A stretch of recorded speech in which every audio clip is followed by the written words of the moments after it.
Hello everyone, Mike Lowe here, and we are jumping into this week's episode of Lion Wait with a few topics on the agenda that you can see. And we're going to be jumping in pretty much right away here, and really just discussing quite a few things, although subtle, that have been going on with the Detroit Lions here this week. So again, welcome. Thanks for tuning in. Thanks for checking this out, whether it's live or later.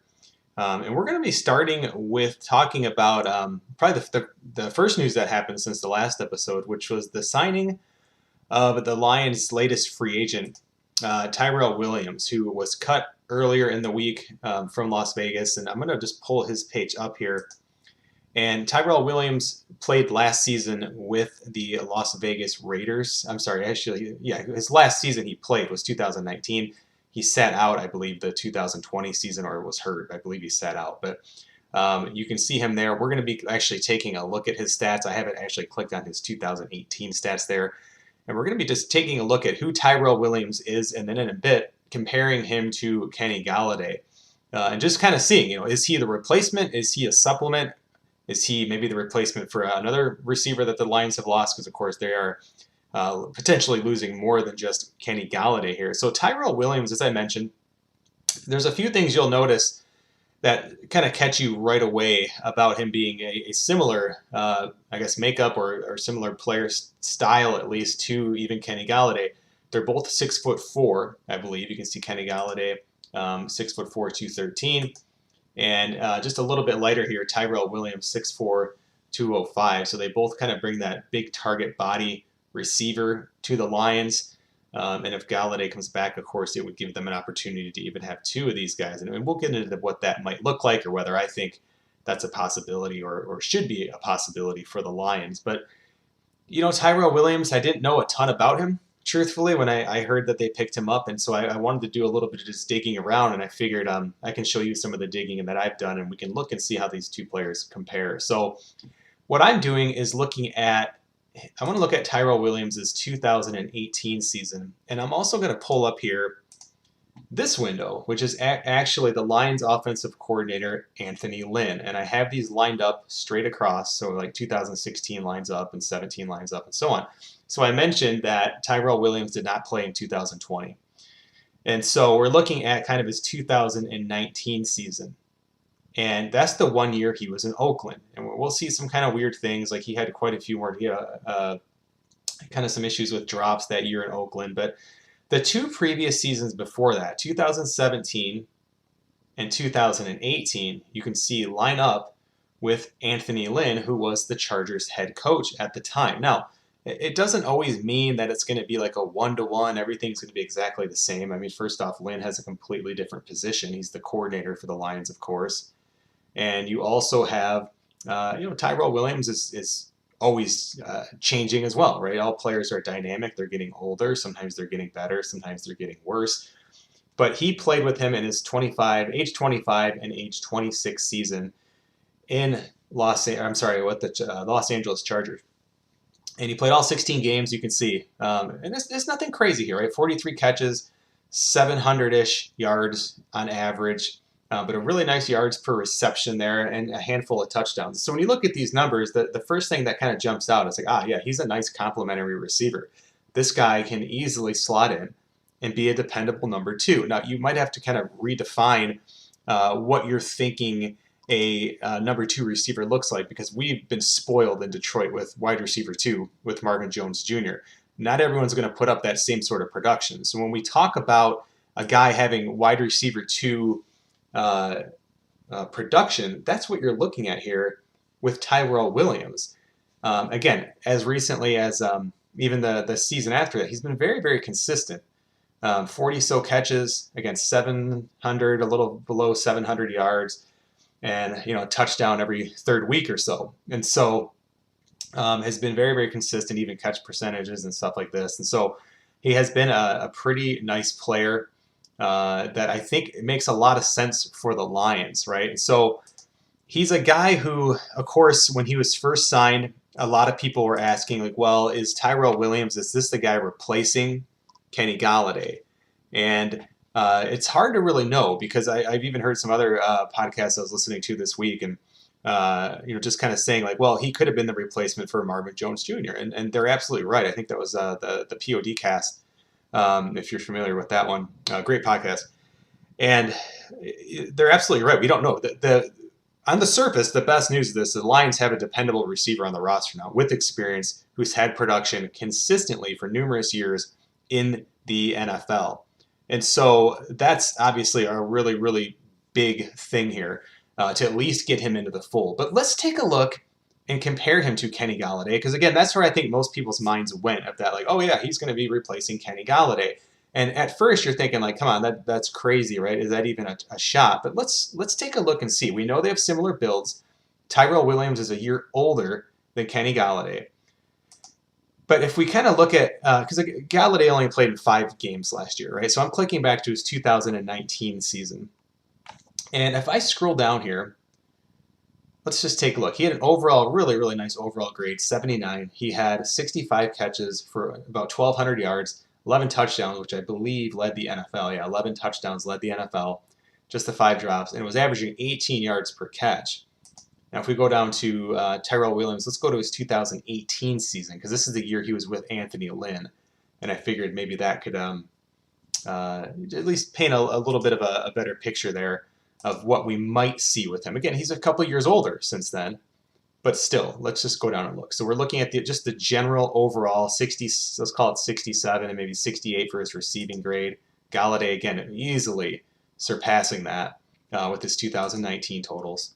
And as we go down here, we can see the numbers we just looked at a minute ago, right? The 40-so receptions, 653 receiving yards, and so on. 5 touchdowns, 3 drops, and average yards per reception, 15.9. And so, of course, Golladay working along Matthew Stafford is putting up a lot of, kind of deep play numbers. That's what you kind of think of with Kenny Golladay. But what's interesting about these two players is they were able to produce at a pretty similar clip, right? And so let me show you what I'm looking at here. I mean, you can see some of it here, right? Yards per reception. Again, Kenny Golladay had just a freakish year, 18.3.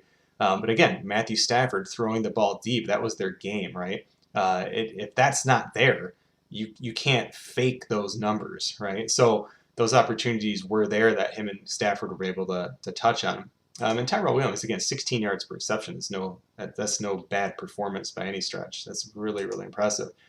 So let's go back here, and what we're looking at here now is ProFootballReference.com, and we're looking at some of the advanced metrics. So I'm actually going to scroll down on this.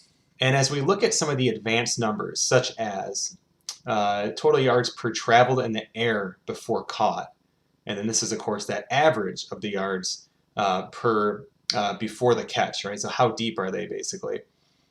And this is the average depth of the target, right? So this is the average depth of reception, and really the yards gained at the point of reception, basically. And then this here is the average depth. So you're looking here again, Kenny Golladay, let's call it 15 the last couple of years. This is kind of a weird year because he only played 5 games, but 13 to 14 or so. If we go down to Tyrell Williams and we look at his advanced stats, average depth about a yard shorter. So again, a yard, it can be a lot in some of these averages. It can definitely sometimes mean a number of different things, but we have to also think on the other side of that is that Kenny Golladay had a lot of deep balls that were being caught. And so you don't think of Kenny Golladay as a guy, I run out 10 yards, I run a curl, and I catch the ball. That's not always Kenny Galladay's game. He's able to do that, of course, but there's a lot more to that. But when I start looking at these advanced statistics between these two guys, I actually think there's a lot more similarities than differences, right? So we're looking at Tyrell Williams now, yards before catch, before reception. So again, yards before catch per reception is just as it sounds, right? How many yards are the receiver running before the catch on average reception, right? So not average attempt. And so again, hovering around 11 yards. Kenny Golladay, 10, 13, 15. So again, higher, but how much of that is, again, deep ball gameplay? And when we talk about, I really don't even care, whether it's, Derek Carr or whoever, when he was with the Chargers there, the issue with that, the part that's important to me is who is the Lions quarterback now, and it's Jared Goff, and he's notoriously known for throwing far more accurately even than Matthew Stafford on short and medium. He can throw pretty accurately deep to the left. If you kind of look up his passing charts and so on some of the advanced metric sites like Next Gen Stats and things like that, you'll see that. But Goff's a very accurate quarterback, short and middle. And so to me, you're seeing a very, very consistent thing here as we get this annoying ad popping up that I'll try and get rid of here. But you'll see really some consistent things here as you look across these advanced metrics with Tyrell Williams. So 11 yards per catch before reception. Before catch per reception. The average depth, right? Let's call it, 12, probably 13, right? 13 yards. Kenny Golladay, not a huge difference. Right? So the average depth of a target when targeted, so whether it's complete or not, and so that's about how far they're getting into their route regardless of what it is. Again, some of these, a lot of these fly routes and things like that will inflate Galladay's stats quite a bit. Yards after catch per reception. This can fluctuate a lot. Again, you can see just the 5 games. It's not really showing us a whole lot here, but right around 5 yards per catch after the reception. Tyrell Williams, the same thing. Drop percentages, right? 3. Like I said before, he had kind of a rough year, and these stats only go back to 18 on Pro Football Reference, but he had a pretty high drop total for whatever reason in 2019. But if we look at his 18, it was 3%. And again, that's right within line over Golladay is. Now, I'm not saying that Kenny Golladay and Tyrell Williams are exactly the same player. I'm definitely not trying to say that. Kenny Golladay is a better receiver. He's a year younger. But they're a lot more similar than they are different. And when you start considering the price tags of these guys, there's definitely an argument to say, hey, the Lions might be better, whether they're in cap hell or not, going with Tyrell Williams here than Kenny Golladay. And for the record, I love Kenny Golladay. I was screaming during the season watching him lay out catch balls, falling on his back, just bawling out for a bad Lions team, saying you need to pay this guy and extend him. But things have changed, right? Stafford's gone. His dead cap hit is still here. And you have to adjust. No matter how much you like a player, you have to put the team part first, right? And the whole team building process. So again, as I'm saying, to me, these receivers, Kenny Golladay and Tyrell Williams, have a lot more in common than they have opposites, or that they don't match up with one another. And what I like about Tyrell Williams is he can really be one of 3 guys for the Lions. He could be what we talked about before as kind of like their second option. Nice, really, really solid number 2 receiver. He could step in on a really, really good day for him and probably be a number 1 on certain weeks, like we've had to see like Marvin Jones do. And again, Marvin Jones is a better number 2 than Tyrell Williams. But he can play that role. And he can certainly play a kind of complementary role or a third receiver role, which is kind of a weird thing to even classify someone in today's NFL because so many teams are running single back sets, which are going to have either 2 tight ends or 3 receivers. So your third receiver is a starter. But what's nice about this, and we'll look at this towards the end of the show today, Tyrell Williams, this signing is a really, really smart signing. First off, it's a 1-year deal. It's about $6 million. But it's a really smart deal for them because it gives them a ton of flexibility when they get to not just free agency, which they're unfortunately having probably a rough time of figuring anything out with, but when it comes to that 7th overall pick, they're going to have more flexibility than they had certainly last week. So I'm actually really, again, I'm not high when I say like really high on the Tyrell Williams signing. I am high on it though because I think it just makes a ton of sense. I don't see any downside to this. Even if Kenny Golladay comes back, or if Kenny Golladay walks, I think it makes a lot of sense that the Lions did sign Tyrell Williams. So again, I think that's really kind of the key here is where does he fit in? And it's a number of places. And that's the best news about it. It's not like he is the replacement for any one particular player. He could be the replacement for any of our top 3 receivers that the Lions have lost. So wanted to touch on that because it's going to kind of transition into the next topic which is the prediction of what's going to really happen to Kenny Golladay. So today is March 7th when I'm recording this, and on March 9th, so Tuesday, is the deadline for teams to use the franchise tag on a player. And of course, this is an option that the Lions are considering. With Kenny Golladay, he is an unrestricted free agent, for lack of a better detailed explanation, but is also eligible to be tagged by the Lions. And of course, if you're not familiar with the franchise tag, I'm not going to go through the definition of it. Basically, it means if he stays on the team on a franchise tag, they're going to pay him a boatload of money, probably around $17 or so million a year. Now, is Kenny Golladay worth that? Probably. I would think so. But are the Lions in a position to do that? I don't know. It really depends kind of how you define this retooling versus rebuilding, whatever term you want to use. Because you're talking a one-year deal here. And the Lions would have some options, even if they franchise tagged him, to possibly get some compensation for Kenny Golladay. And so, I was looking up tons of information here, as you can see. I mean, just looking up, like what do all these franchise tags mean? And this is actually from NFL.com, where they're actually showing Kenny Golladay there. And of course, he's one of the big topics. And they're talking about these different deadlines. And again, I'm not going to read through and just paraphrase this whole thing, but you can definitely check this out. They have a franchise tag primer up on their website, but it talks about non-exclusive franchise tags, which is what Kenny Golladay would 99.9% get.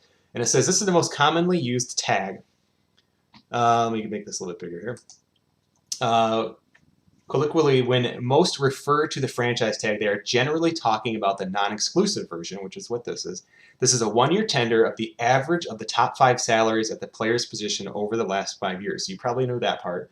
Or 120% of his previous salary, whichever is greater. The player can negotiate with other teams. The player's current team has the right to match any offer or receive 2 first-round draft picks as compensation if he signs with another organization. So I know what you're thinking right now, and it's like, oh my gosh, tag him. Let's trade him. Let's get those 2 first.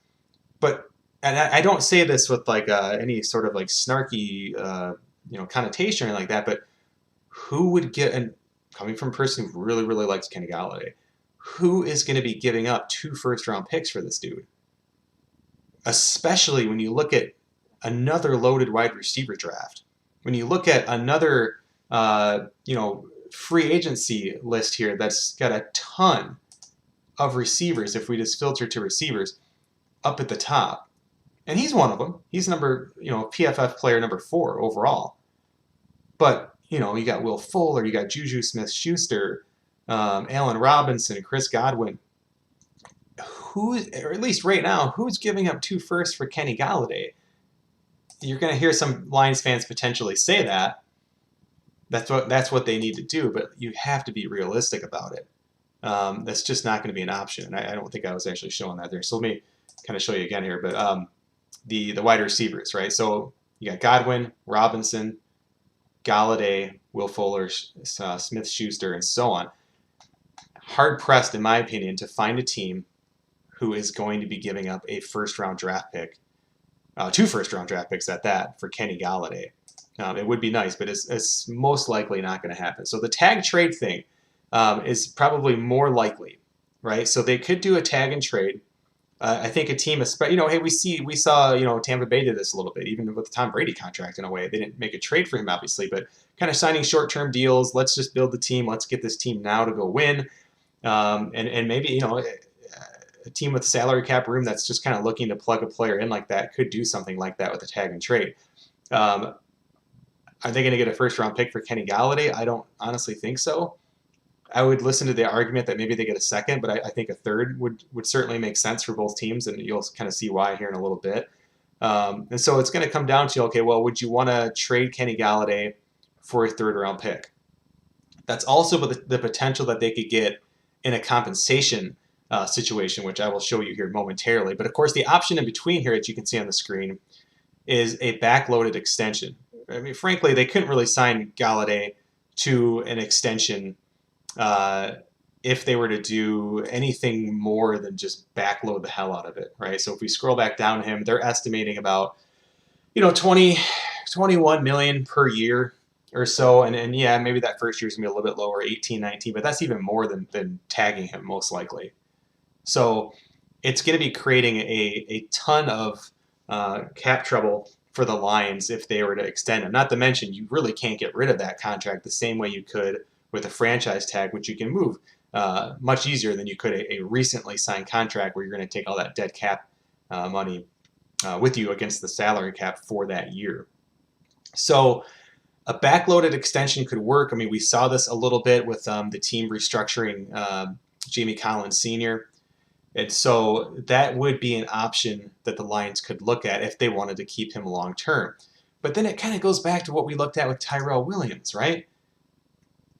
Does a modern NFL team in 2001 need two of these guys right now?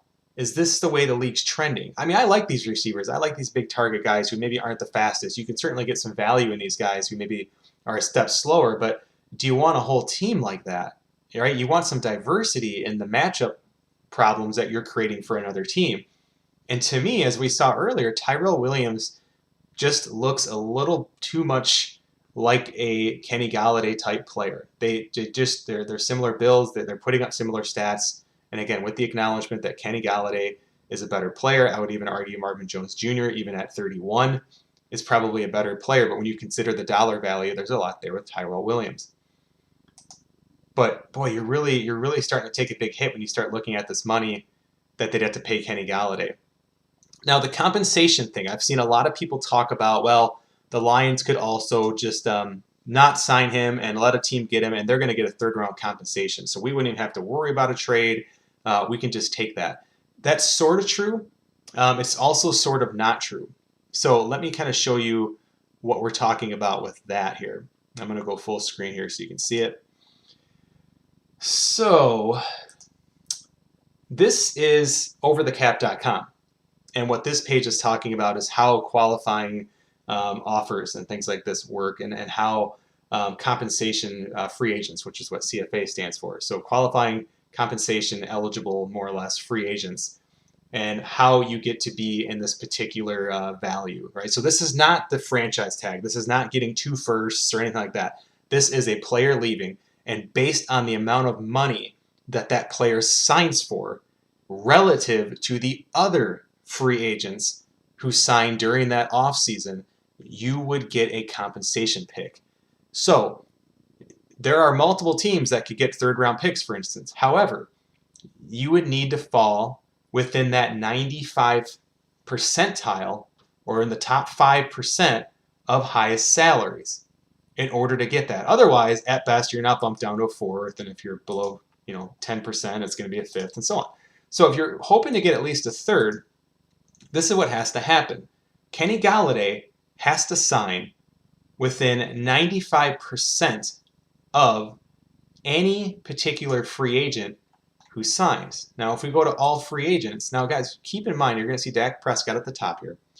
But keep in mind, too, there's supposed to be a ton of cuts this season, with the NFL salary cap basically being confirmed to lower this year while inflating in the future. It's going to be lowered, it sounds like, for 2021. So there are going to be cap casualties left and right. The Lions have already cut Trufant. They're going to most likely be cutting some other players here and restructuring and things like that.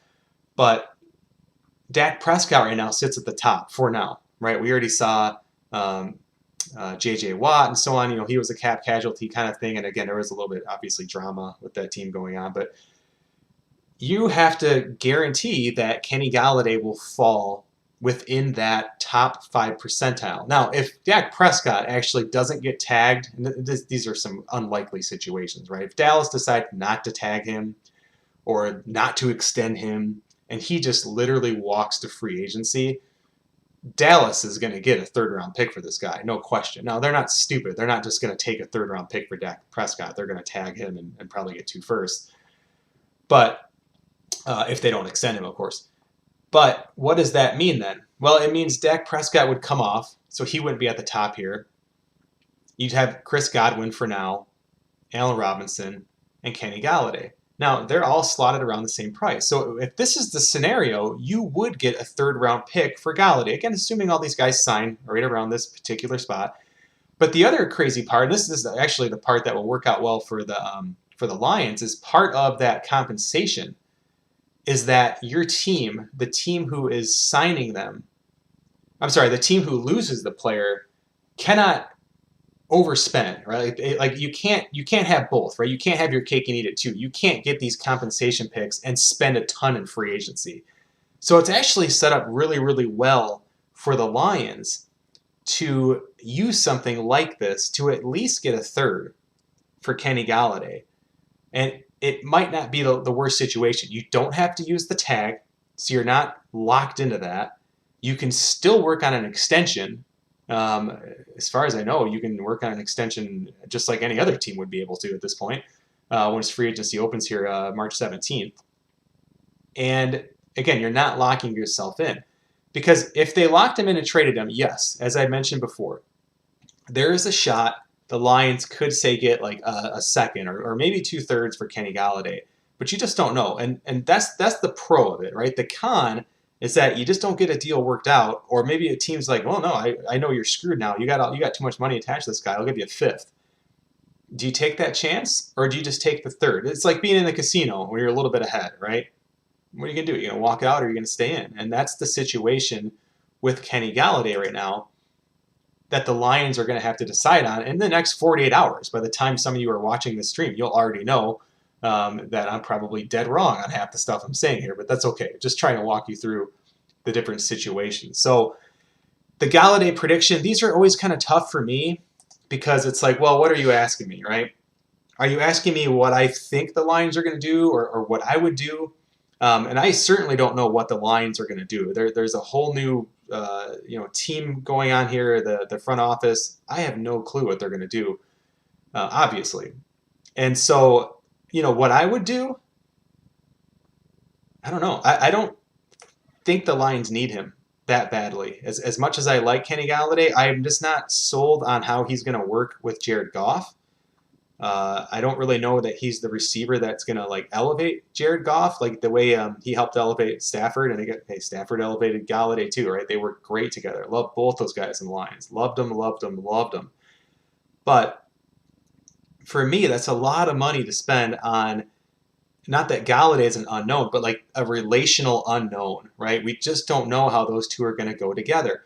And if I can find it really quick here.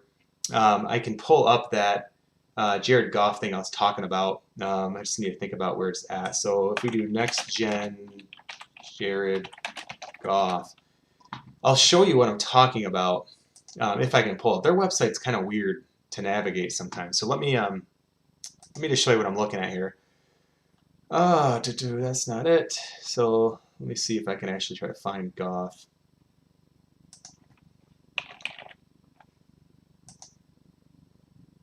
And I'll try to pull up all weeks. So all weeks here, and they still show you all these different games. So here's this. Okay, this is what I'm looking for. So 2020. Let me zoom in.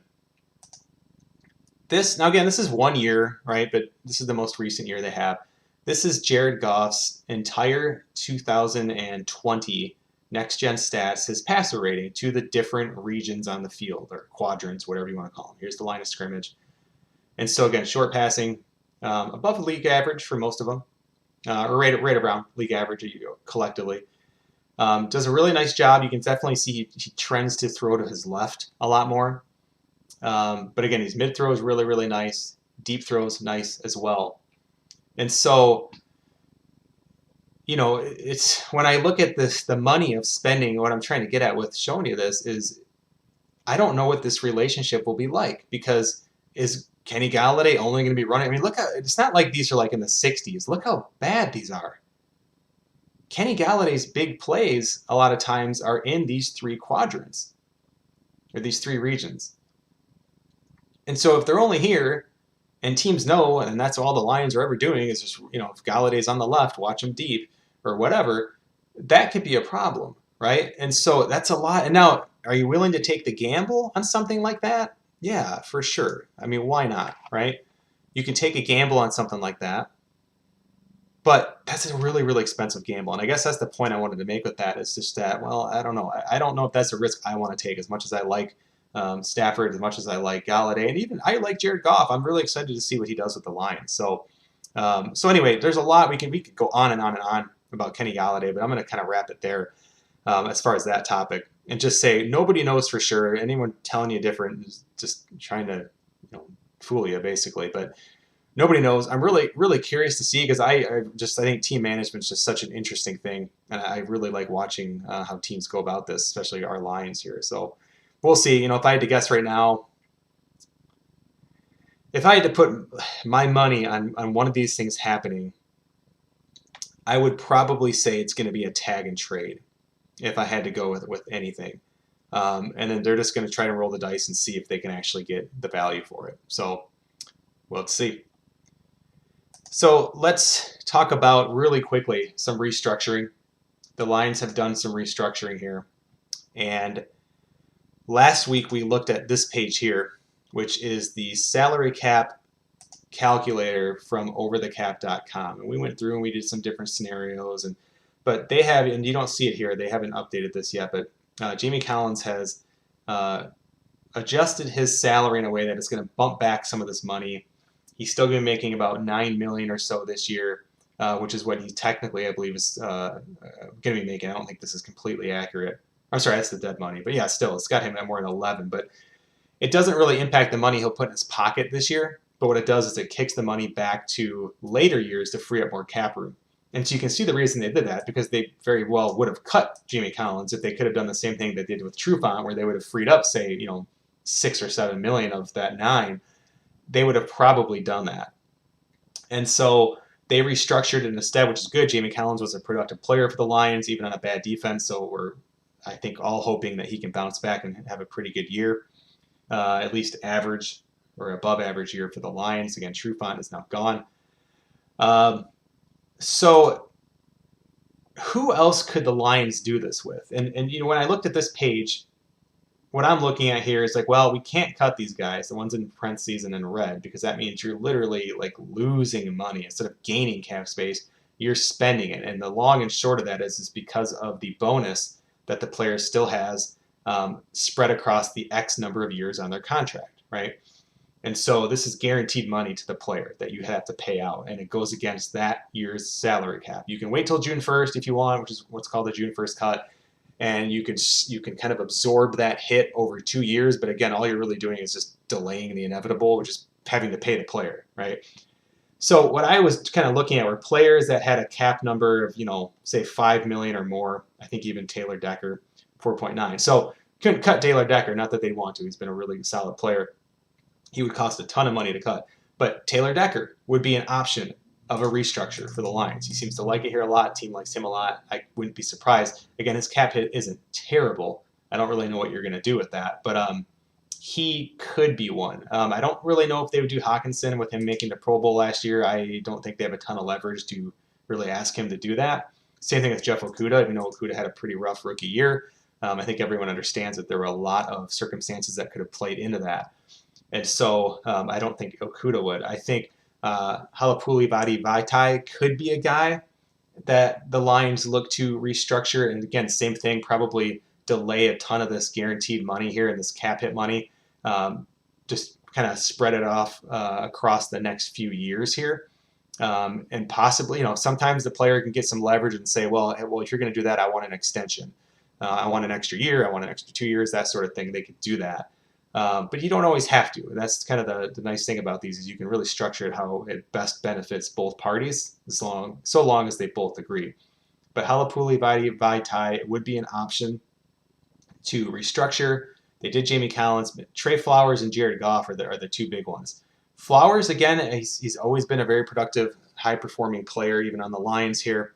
I don't know if he would. I think it would be a kind of a big ask, really, of the Lions, but he's super active in the community. He was the Walter Payton Award winner for the Lions this year. So certainly, we'd like to think he seems like a great guy who might be willing to kind of see the big picture and do that. But hey, I mean, you have to put yourself in that situation. It doesn't mean he's a bad dude if he doesn't do it, right? I mean, imagine if you were at your work and they're asking you to kick your salary down until the next year to help out the company. As a fan, it's really easy to say, Trey Flowers, you didn't do that. Like, well, would you, right? So, I mean, you have to you have to kind of put yourself in that situation. But Trey Flowers is a possibility. Where I do think the Lions have a lot of leverage would be, of course, with Jared Goff, who has the biggest projected cap gain loss, has the biggest projected cap number by far on the team, and that's where they could get it. And really, it's in Jared Goff's best interest this time because we need players around this guy.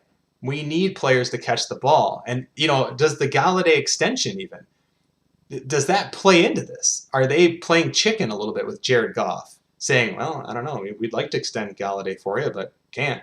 We got no money. And we just don't know. And I'm certainly not accusing the Lions of trying to, be manipulators or anything like that by any stretch. They certainly haven't given us that impression at all. But you just don't know. There's a lot going on. Of course, they're not talking directly with the players. It's always 99% of the time with the agents and so on. But again, I think Goff and Flowers could be there. I think Goff is almost a guarantee that it'll be restructured, and I truly think it's in his best interest to do that. So again, I want to just hit on that real quick there, just kind of the restructures, what's going on with that, because we looked at those numbers in last week's show, and we saw Jamie Collins already get an extension, but I think you'll start to hear some more happening, if not this week, certainly in the next 10 days or so before free agency kicks off. And then again, there's that whole balance going back to the Golladay thing, right? Of like, well, if they ever want to get, if they don't use the franchise tag on Golladay and they want to get compensation, the Lions have to be really, really careful not to spend too much, where they would disqualify themselves for compensation, right? So it's a weird balance, and that's why if I had to put my money still, I would say that Golladay will get tagged and most likely traded. But that trade could even happen, after the draft, that sort of thing. The Lions kind of leave options open. Of course, there's a lot of receivers floating around at number 7, as we're going to see. So, and that transitions really well into the last thing I wanted to look at on this week's episode, and that's what if the Lions don't need a receiver at 7? So we know we have Tyrell Williams in the mix. I'm really happy about that signing. At worst, he's a wide receiver 2 or 3. At $6 million, either that's good money for either of those positions. It's fantastic money for a wide receiver 2, and it is still solid money for sure at wide receiver 3. So really nice signing, very, very smart, 1 year, low risk, and it gives the Lions a ton of flexibility with what they might be able to do in the draft. And so let me close out a few of these windows here. But it gives the Lions a lot of different things they can do, because now Williams is on a 1 year deal, right? And so what you're able to do is, if they do pick a receiver, and we're going to get into this draft simulator here momentarily, if they do pick a receiver, great. He could be wide receiver 1, 2, or 3, the rookie, just as Tyrell Williams could. If Kenny Golladay comes back, he's most definitely going to be a 1 year, the number 1 receiver, but he might be here on a 1 year deal. Maybe they don't trade him. Maybe they trade him at the trade deadline, or they extend him. But what's nice is it gives you that flexibility, because sure, let's just say I guess from the wide receiver's perspective, the best situation for the Lions, now other positions be damned, right, would be you got Kenny Golladay, you got Tyrell Williams, and you have a rookie, and you got Hawkinson, Swift, etc. But from the receiving corps, that's looking really good. So what happens then next year? Well, Galladay's either extended or he's tagged. Okay, so he's here for at least a year. The rookie, of course, is going to be here for a while. Tyrell Williams is on a 1 year deal. So if you have Golladay on an extension and you have the rookie, you're good. You can find a third receiver somewhere. If Galladay's gone, maybe you try to work out the extension still, or maybe you try to work out an extension with Tyrell Williams, or you say both those guys, like, we're good. This rookie's looking fantastic. He's our number 1. We're not going to pay someone else to be a wide receiver 2 on the kind of money. Again, Jamar Chase falls to the Lions or something, and he clearly shows that he's going to be the number 1 in 2022. It gives a lot of flexibility. So I was so pumped when the Lions signed Tyrell Williams, but I was even more pumped when I saw the contract, that it was a 1 year deal for roughly $6 million. That is a really, really smart, it's a really subtle signing by Brad Holmes and the team there. Really subtle, because this guy hit the market before free agency. He got cut. Again, similar to J.J. Watt, right? He was on the market. Any team could have got him. So they're certain there were other teams looking at this guy. They very, very quickly, as we saw, looked at the relationship that he had with Anthony Lynn here, which is Anthony Lynn's coaching record, spending the 2 years with him on the Chargers. And again, makes a ton of sense. So I love the flexibility that signing gave the Lions, right? And again, that's going to lead us right into our activity here. We did a full draft the last couple episodes. We're not going to do that this time. We're going to actually do a few different drafts, but we're only going to do up to about pick 7. Okay, so let's go full screen here. And we're going to look. And now let's assume, and you guys can tell me, if you have a comment, go ahead and type it. We're live right now. So we can literally go through this how we want. Whatever scenario you want to play out. So we know we have Tyrell Williams. And let's just say that we have tagged, for this first one, we have tagged Kenny Golladay. So we have 2 receivers. We have Hawkinson, we got Swift, and we got Goff, etc. Let's see what the draft might look like under those circumstances, right? So we're just going to go ahead and just kind of let it rip here. So Lawrence, Justin Fields, Kwity Paye went 3rd, Jamar Chase, Penny Sewell, and Kyle Pitts. So again, here we are. The Lions have Kenny Golladay on the roster.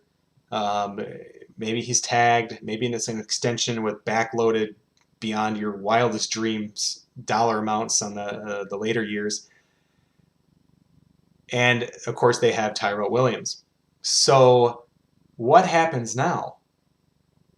Doesn't this change the way the draft looks for you? And, again, this is a kind of a weird draft with Kwity Paye somehow going 3rd. But, hey, crazy stuff happens in every draft. So whether it's this or not, I think it's safe to say, even in the top 6 picks, there's probably going to be a pick where you hear the crowd and everyone at home is going, oh, my gosh, Kwity Paye went 3rd or whatever, right?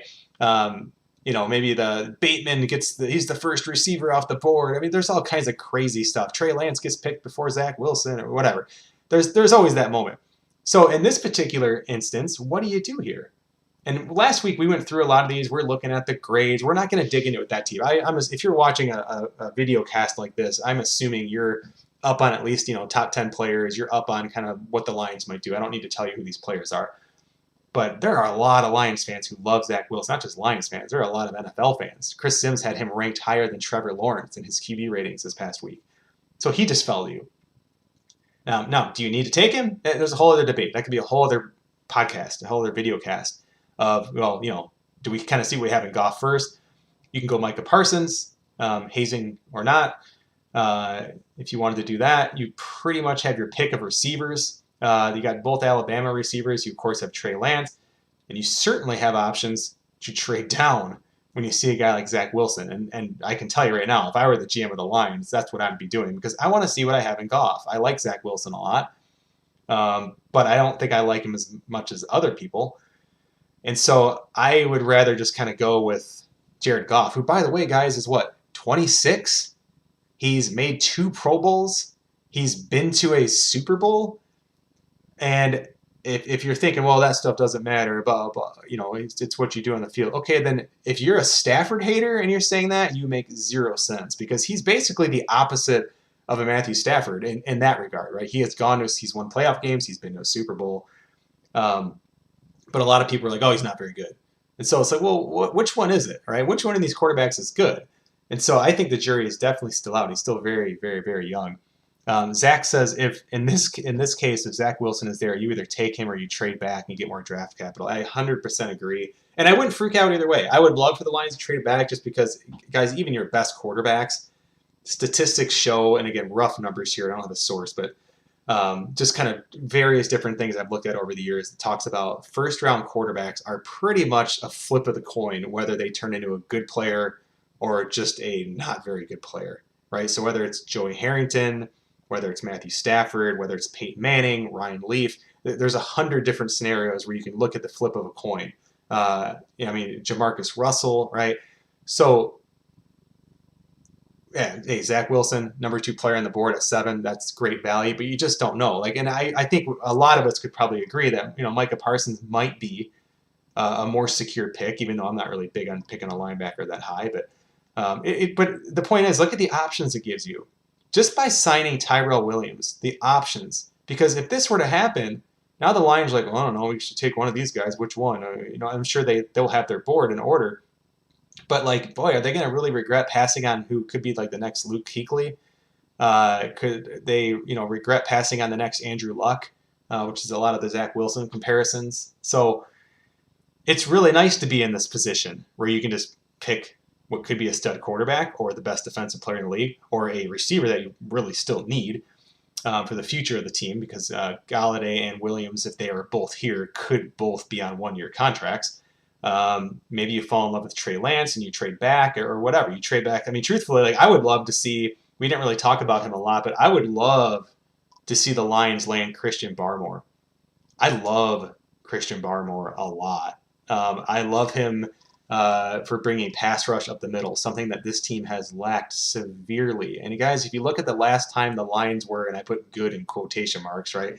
Good for a Lions team, they had pass rush up the middle, whether it was Sean Rogers and Ndamukong Suh, even Snacks Harrison to a degree was able to do that, even though it was a little bit out of character for him.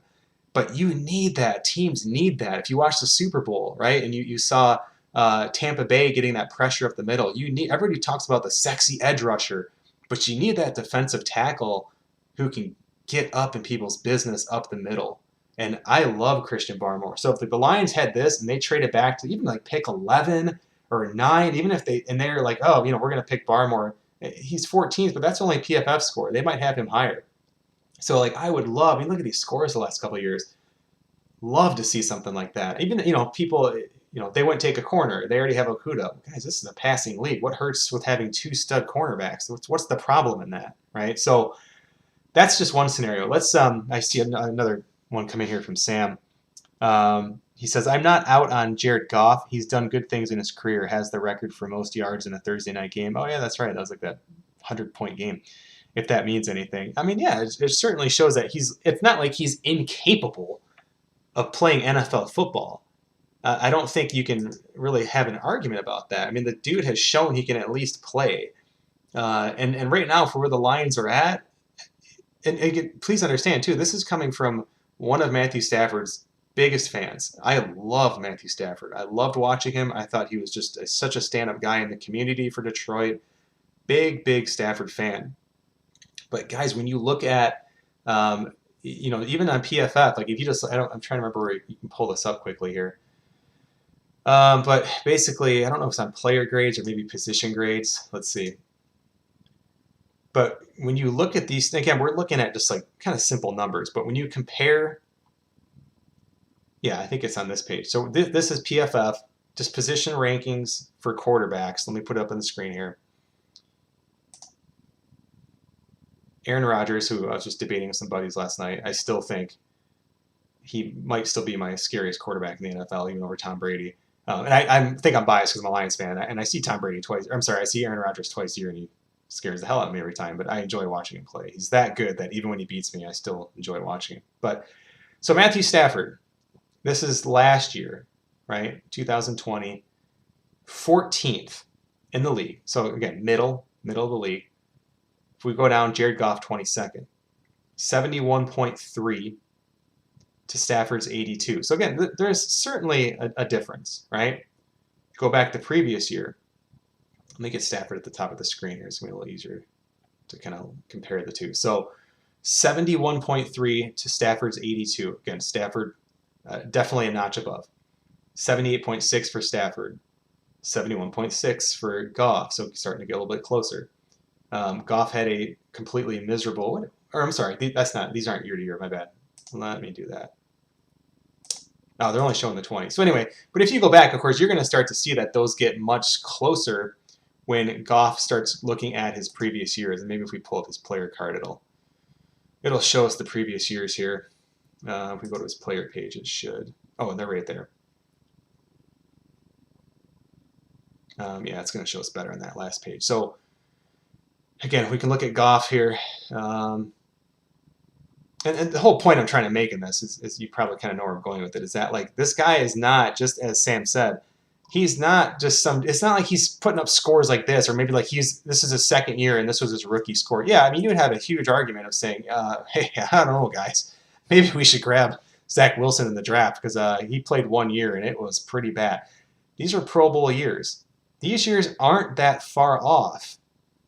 And again, do you have to have a Pro Bowl quarterback every time to win the Super Bowl? I mean, it certainly seems that way lately, but it's not completely necessary if you have the other pieces in place, a strong defense. Hey, as much as, Lions fans, hate on the Bears and stuff like that. I mean, the Bears, the times that they've been good in the last, 10, 12 years, it's been because of their defense. They've had some of the most horrific quarterback play, and they're still making and winning playoff games, right? So it's more than just having the best quarterback in the league or one of the three best quarterbacks in the league, because guys, only about 10% of the league actually gets to claim that, right? So if that's your strategy, I hate to tell you, but that's just not a realistic team building strategy. It's certainly not a hot take or anything like that.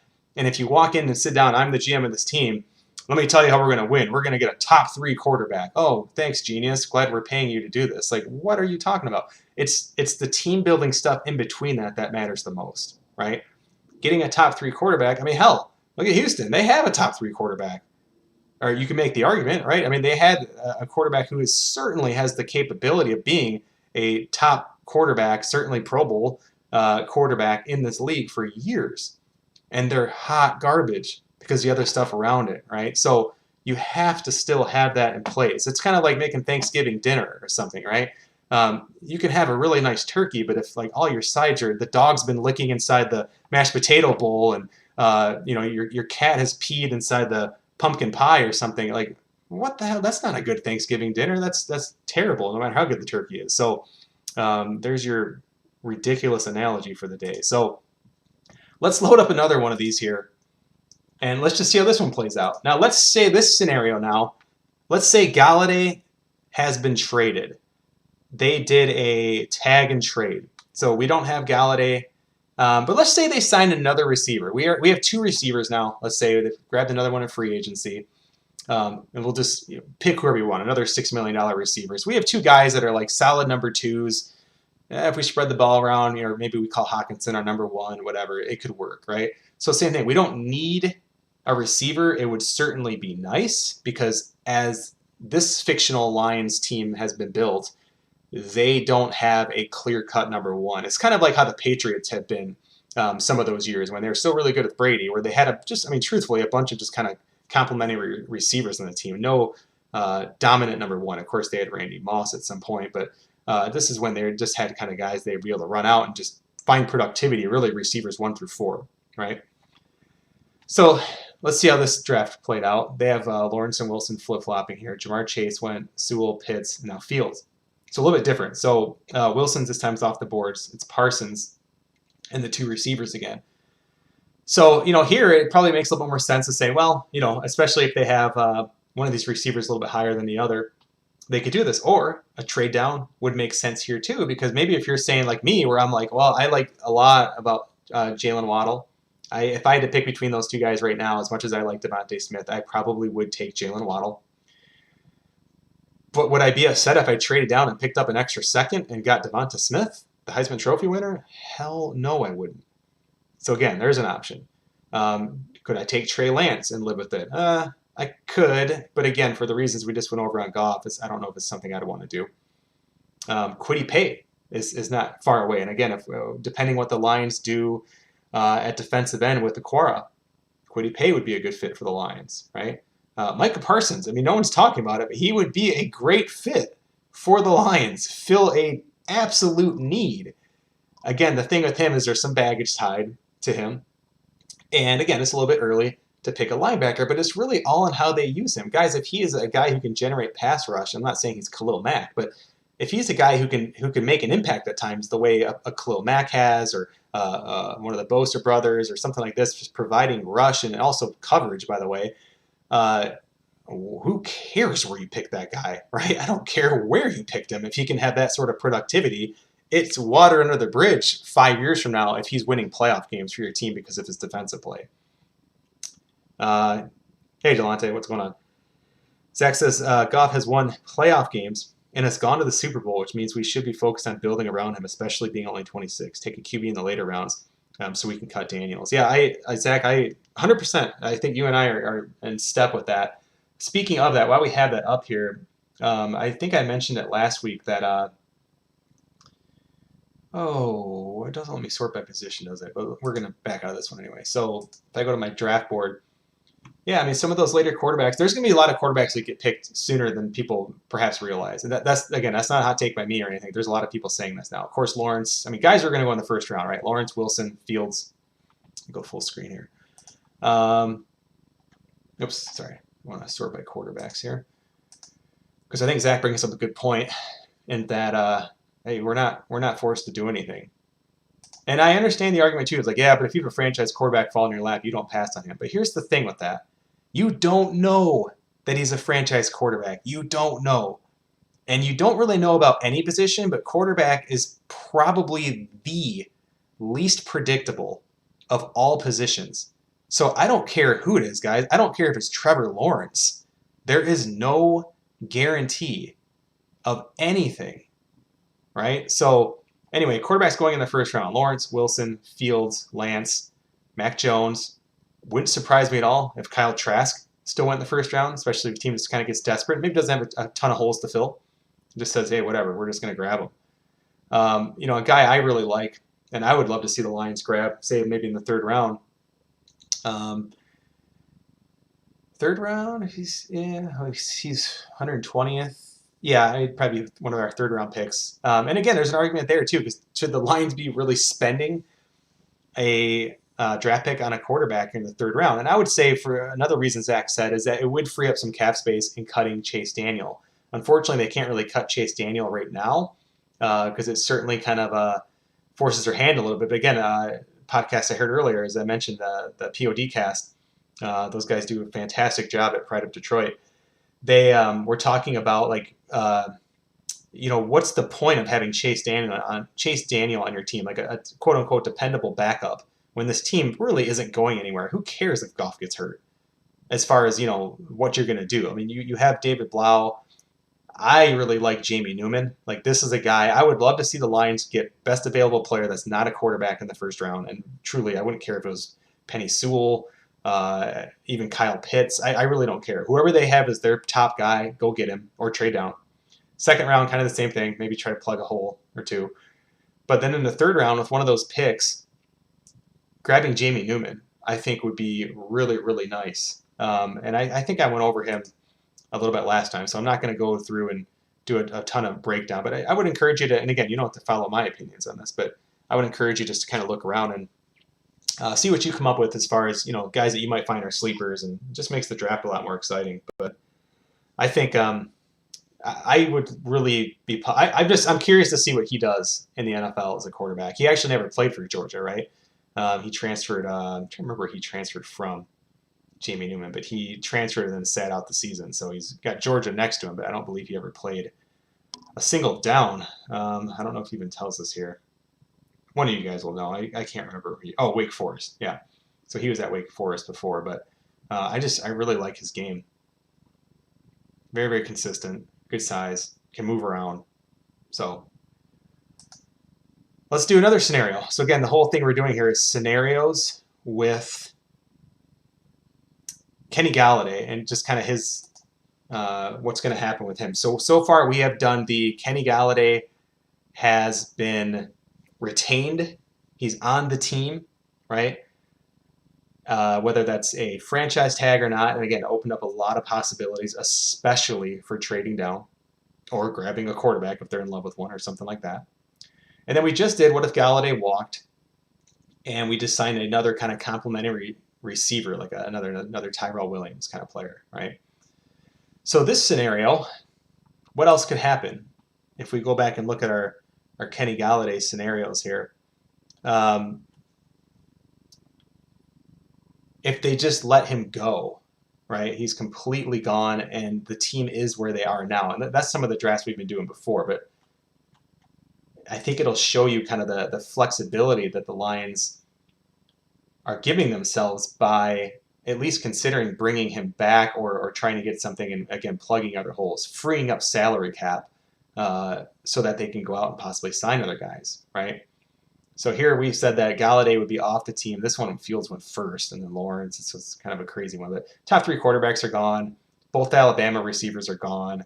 and then Penny Sewell. So this time, Jamar Chase falls, who I believe is probably the best receiver in the draft. Again, no hot take there. But I think, and we just said in this scenario, there is no Golladay. They have Tyrell Williams. I still think that, Tyrell Williams and even Quintez Cephas, I still think can make out for a good, I said make out, that sounded ridiculous. I think they could, basically allow for potential in the receiving core because we have Hawkinson. That's the thing people forget about is like we don't need a traditional receiver 1, receiver 2, receiver 3 because Hawkinson fits in there. He's somewhere around receiver 2 if he reaches his potential here, at least, right? There's certainly teams that have tight ends as receiver 1. And so very good teams, by the way. So it's not crazy to say Tyrell Williams, Quintez Cephas, and Jamar Chase is who I would take in this situation. Would make a lot of sense. You don't really get, there's no baggage concerns here. Again, Kyle Pitts is still there. Maybe that's something they do if they really, really want to get another kind of big receiver, if that was more of the game that Goff played. But I just don't think it is. I think Pitts will be really good. I think he'll be used by a very smart team in a lot of very, very smart ways. But I just don't know if he's going to be a good mesh for Goff. And there's a whole other argument there then. Well, but are we drafting for Jared Goff? And who knows? I don't know the answer to that. But again, I think the whole point with this one is just saying the Lions have done, and this kind of goes full circle all the way back to the very beginning of this stream, and it's that the Lions did themselves a huge favor by bringing in Tyrell Williams. And this podcast, or this video cast probably seems like, oh, Mike's the biggest Tyrell Williams slappy in the world. I'm not. I've never seen the dude play. I'm just looking at his numbers. But more importantly, I'm looking at what he's able to do, the holes that he's able to fill, and the roles that he's able to provide for the Lions. It was a really savvy, important signing because the flexibility and freedom it's going to give them, whether they stay at number 7 or not, whether they tag or extend Kenny Golladay or not, that one signing really subtly has a big impact on where there's teams going, not just for the draft, but guys, in a couple days when they tell us what they're doing or not doing with Kenny Golladay, in about 10 days when free agency starts. It's really nice to have probably the biggest hole in this team, at least a guy put in place at this point. It's brought me comfort, at least, as a long-suffering Lions fan. So I'm going to check the chat again really quick. Okay, that looks like it's it. But guys, I want to keep this one around an hour, and that's about where we're at with this. So next week, we're going to be doing, I imagine a lot of kind of free agency what-ifs, right? Okay, well, here's what we're hearing. And we're going to know what's going on with Kenny Golladay, we think at least. It could just be no news, right? That's what's been happening now is they don't franchise tag him, and it's just, are they going to extend him or not? So, but we should know some more. I wouldn't be surprised if we hear more about maybe a Goff restructuring, maybe Trey Flowers, that sort of thing. So, guys, I'm Mike Lowe. I want to thank you for watching this. This has been a lot of fun. I really look forward to these. I didn't get a ton of sleep last night. I'm super tired, but I wanted to still get this episode out. So if you enjoyed it, I'd love to hear from you. Let me know. I appreciate the live comments, but if you have comments here even after the stream, let me know, and I will respond to those when I can. And yeah, go Lions, guys. I'm super excited to be doing this with y'all. So I will see you next week. Again, I don't really have like a set time for these. I can try to do that if people are interested, but for now, I'm just planning to do them on Sundays for now, at least through the off season. So that's it, everybody. I'm on Twitter at MikeLow47, and I'll see you next week.